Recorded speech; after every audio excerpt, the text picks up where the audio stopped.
इन 7 लोगों के साथ जो दूसरी तस्वीर निकल कर आती है, हालांकि उस समय तक ट्रंप जा चुके थे, उसके बाद जो तस्वीर निकल कर आती है उसमें आप प्रधानमंत्री के साथ में दुनिया के वर्ल्ड लीडर्स को इस तस्वीर में देख सकते हैं।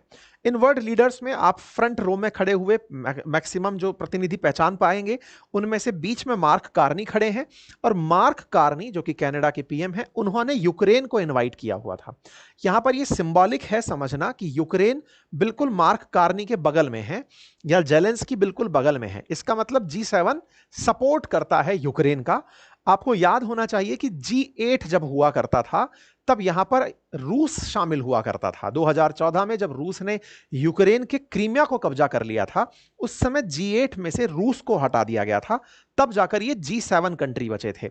और उन G7 कंट्रीज के द्वारा यूक्रेन को इनवाइट किया जाना यह दर्शाता है कि हमने तुम्हारे लिए रूस को बाहर निकाला है। तो इसलिए ये फ्रंट पंक्ति में आपको खड़े दिखाई दे रहे हैं।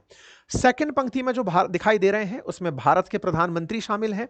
तो यूएन के चीफ एंटोनियो गुटेरस शामिल हैं, रामाफोसा साउथ अफ्रीका से, साउथ कोरिया से, ब्रिटेन से, Ursula von der World Bank के जो चीफ हैं, ये सब आपको सेकंड पंक्ति के अंदर खड़े हुए दिखाई दे रहे हैं। इसके बाद भारत के प्रधानमंत्री ने एंथनी अल्बनीज के साथ में बातचीत करी, जो कि ऑस्ट्रेलिया के पीएम हैं। उसके साथ साथ भारत के प्रधानमंत्री के द्वारा साउथ अफ्रीका के सिरिल रामाफोसा जो प्रेसिडेंट हैं, उनके साथ बातचीत होती है। मैक्सिको के प्रेसिडेंट के साथ बातचीत होती है, क्लाउडिया शेनबॉम के साथ। और इन तस्वीरों को प्रधानमंत्री साझा करते हैं।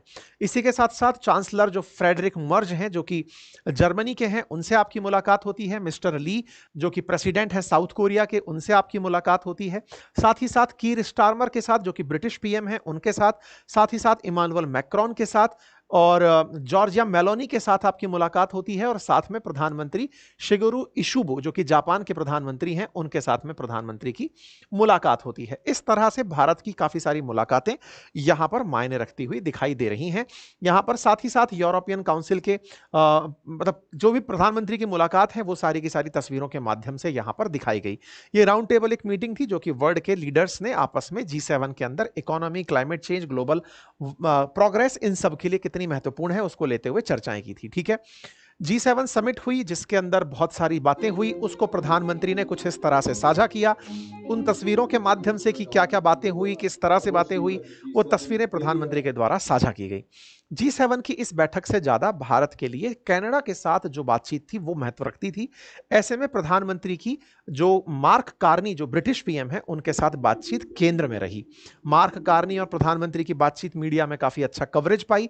इसमें प्रधानमंत्री का यह कहना कि मैं G7 के अंदर आमंत्रित होकर के बहुत ही भाग्यशाली महसूस कर रहा हूं, मुझे 2015 के बाद एक बार फिर कनाडा आने का मौका मिला है, कनाडा के लोगों से मिलने का अवसर मिला है और फिर से हम लोग हाई कमिश्नर को फिर से बहाल करने पर सहमत हो गए हैं।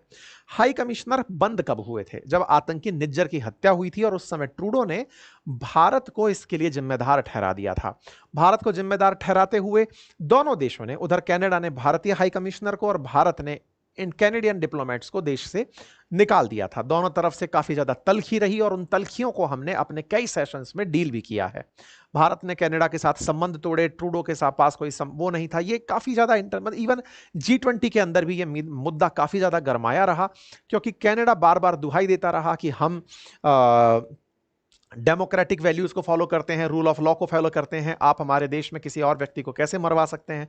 भारत हमेशा सबूत मांगता रहा, कनाडा के पास वो पर्याप्त मात्रा में उपलब्ध नहीं थे, लेकिन हां, वो अपनी पॉलिटिक्स को चमकाए रखने के लिए ट्रूडो लगातार खालिस्तानियों का साथ और समर्थन लेते रहे और उन्हें अपनी साथ देते रहे।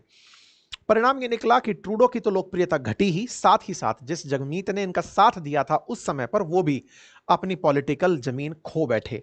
कुल मिलाकर कनाडा के लोगों को यह समझ में आया कि खालिस्तानियों को समर्थन देना उनके लिए किसी भी तरह का फायदे का सौदा नहीं निकला। पॉलिटिक्स में जब ये रिजल्ट चुनावों के आए तब ये समझ में आया, ना तो ट्रूडो बचे, हालांकि ट्रूडो की पार्टी से मार्क कार्नी जरूर हैं, लेकिन ये बहुत बड़े अर्थशास्त्री हैं, पढ़े लिखे विद्वान व्यक्ति हैं, इनकी सेवाएं ब्रिटेन तक ले चुका है। ऐसे में इनका यहां आना और कैनेडियंस का कनाडा के लिए इनके बारे में, मतलब इनके साथ होना, एक तरह की काफी बड़ी प्रोग्रेसिव थॉट मानी जा रही है। जो खालिस्तान के मुद्दे को गरमा के भारत के साथ विवाद को लेकर कनाडा में जगमीत चल रहे थे, वो भी अपने मामले में फेल हो गए हैं, यानी कि राजनीति में अपना स्थान मजबूती से नहीं रख पाए हैं। खैर, दोनों देशों के बीच में बातचीत होती है, मार्क कार्नी के द्वारा अपनी तरफ से ट्वीट किया जाता है, भारत के द्वारा अपनी तरफ से, कनाडा सरकार की तरफ से प्रॉपर एक मीटिंग जेस्चर जारी होता है। दोनों ने बातें बताई कि हम लोगों ने क्या क्या बातचीत की। भारत की तरफ से जो मिस्त्री साहब हैं, उनकी तरफ से बातचीत आई और उन्होंने बताया कि दोनों के बीच में जो डिस्कशन था वो काफी ज्यादा प्रोडक्टिव था। प्रोडक्टिव डिस्कशन दोनों देशों के बीच में हुआ और ऐसे में इंडिया और कनाडा जो है वो वापस से एक दूसरे के साथ काम करने को लेकर के तैयार हो गए हैं। दोनों एक दूसरे के साथ आगे बढ़ेंगे। मार्क कार्नी से जब निज्जर के मामले में सवाल पूछा गया तो उन्होंने कहा कि I need to be careful about further commentary. क्योंकि जुडिशियल प्रोसेस अंडरवे है, तो मैं इस पर बोलने से फिलहाल बचूंगा। ये कहकर बड़े ही स्मार्ट तरीके से वहां से निकल लिए, यानी कि ये ट्रूडो की तरह इस बॉल को पकड़ के खेलने के मूड में नहीं थे। ये चाहते थे कि दोनों देशों के बीच में रिश्ते सामान्य हों, और यही डिप्लोमेसी भी है। दोनों देश अपने मामलों को किस तरह से डील करते हैं और किस खूबसूरती से आगे बढ़ाते हैं, वो यहां पर देखने को फिलहाल के लिए तो मिला है। लेकिन इसी बीच में जब प्रधानमंत्री यहां पहुंचने वाले थे तो किल मोदी के नारे लग रहे थे। यहां पर इस तरह से किल मोदी का चैंटिंग किया जा रहा था। जिस रास्ते से प्रधानमंत्री को निकलना था उसी के किनारे पर खालिस्तानी सपोर्टर्स इकट्ठा हुए कैलगरी के अंदर और यहां पर प्रोटेस्ट करने लग रहे थे कि मोदी को मारा जाए, और वांटेड के रूप में प्रधानमंत्री की तस्वीर को यहां पर दिखाया जा रहा था। इतना ही नहीं, खालिस्तानी सपोर्टर्स ने इस तरह से एक बड़ी कार रैली निकाली जिसमें खालिस्तान के समर्थन में झंडे और भारत के खिलाफ बयानबाजी की जा रही थी।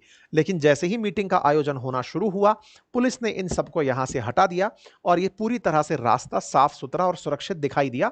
भारत के बीच में एक चर्चा का विषय बना हुआ था कि प्रधानमंत्री की यात्रा के बाद, प्रधानमंत्री की यात्रा के दौरान सुरक्षा कॉम्प्रोमाइज तो कहीं नहीं हो जाएगी। खैर, यहां पर सुरक्षा का पूर्ण बंदोबस्त रखा गया। इसके बाद प्रधानमंत्री ने अपनी यात्रा को कंक्लूड किया और कहा कि ये एक प्रोडक्टिव कनाडा विजिट थी और हम कैनेडियन पीपल और गवर्नमेंट को होस्ट करने के लिए धन्यवाद देते हैं, और हमने पूरी तरह से डाइवर्स ग्लोबल इश्यूज के ऊपर यहां पर फ्रूटफुल डिस्कशन किया है। इस तरह से भारत के प्रधानमंत्री ने अपनी इस यात्रा को बेहतरीन तरीके से कंक्लूड किया है। उम्मीद है आप सभी साथियों को कनाडा में भारत के प्रधानमंत्री की यात्रा, वहां के मेजर अपडेट्स इस सेशन में प्राप्त हुए होंगे। अगर जानकारी पसंद आई हो तो साथियों से अवश्य साझा करें। चैनल पर नए हैं तो सब्सक्राइब कर लें। यूट्यूब के स्टोर सेक्शन में जाकर हमारी ये बुक अगर पसंद आए तो आप इसे एक्सेस कर सकते हैं। शुरुआती 7 दिन के लिए आपके लिए साइंस बुक 50% ऑफ के साथ प्री बुक की जा रही है। साथ में जो भी आप इसके ऊपर चार्जेस पे करेंगे वो क्यूआर कोड स्कैन करने पर हमारे कोर्सेज में पूरी तरह रिफंड कर दिया जाएगा। Fundamental of stock market and mutual fund के कोर्सेज पर अंकित 500 कूपन कोड बाकी 2 दिन के लिए अभी बचा है। आप चाहें तो इसे एक्सेस कर सकते हैं। बाकी अपनी पाठशाला पर हमारे यूपीएससी एंड स्टेट पीसीएस के बेहतरीन कोर्सेज उपलब्ध हैं, आप उन्हें एक्सेस कर सकते हैं। Thank you so much.